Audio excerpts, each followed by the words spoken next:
Hi, I'm Cale Klein here with Joel Tickner today, and here we have Frank Anthony Davis. Hey Frank, where are your home courts and who do you play with? Hey, happy to be here.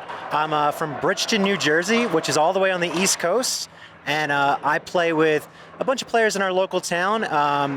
In Vineland, New Jersey, I play with Bobby Kobalinski, Paul Olin I play with a lot, and that's kind of my main group there. So, Very cool. Yeah. How did you get introduced to pickleball? So my friend Bobby Kobalinski was my best friend all the way throughout high school. He was a phys ed teacher actually, and they taught him pickleball in his rotation in college. And he texted me and said, "Dude, we got to play some pickleball, and it's really fun, but nobody in my class is any good." So we actually played singles for 2 years before I even knew doubles existed, believe it or not. Very cool. Who is a hero of yours outside of pickleball? You know, outside of pickleball, I have to say I have a lot of heroes. Not all of them are sports related, but I think I'm going to go with Naomi Osaka right now. I mean, she's such a positive person, and the things she's doing for the world outside of tennis is just great. So, Naomi Osaka. Great. And does anyone else in your family play the great sport of pickleball? They do, actually. My wife doesn't play as much. Everybody asks her at tournaments, and she hits with me occasionally, but I have to say, give a shout out to my aunts, Joanne and my aunt Jeannie. They are absolutely addicted to pickleball.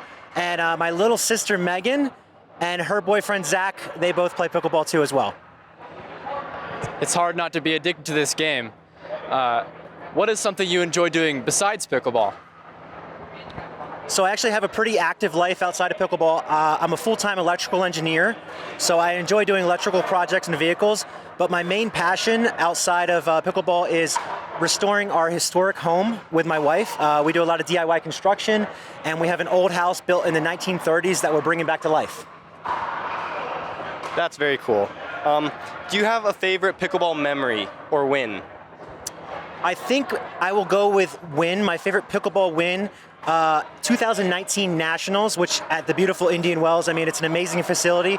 I played some amazing players on singles day, and I was very fortunate to beat everyone except for the defending national champion, Tyson McGuffin, and I ended up getting bronze in Open Pro Singles that day, right after winning the Chicago Open. So that was a good little spell for me there, so I was really happy with that result. So yeah, 2019 Indian Wells, and I'm excited to go back this year. It's an amazing venue.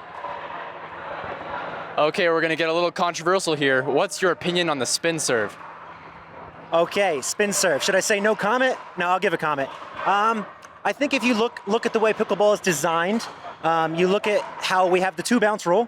They kind of built that into the sport to protect the returner, to make it kind of like the game isn't really serve dominated. So I think that if we want to stick with that, I think we might have to go to something like the open palm toss like table tennis did. I don't think that it's great for the sport, a great look for the sport, but it sure is fun to see what the spin serve can do with the game. I love the innovation, and I'm excited to see what happens in the future. Yeah, and this is a question a lot of people wonder is, what is your go-to food on tournament day? So go-to food on tournament day, I actually have a pretty sensitive stomach, so I don't eat a lot of food. I eat a big breakfast, usually like eggs and potatoes. I try to get a lot of carbs in the morning. I don't want to do too much protein, so my stomach is working really hard. But on the day, I actually do gel packets by a company called Morton. I use those pretty much every 30 minutes, something like that. And that's all I'll eat for the day, and that gives me enough energy to get through the day. And then post-tournament, I get a huge meal. I always try to get like a steak or something like that to celebrate the day. So. Sounds good to me. Well, thanks for your time today, Frank.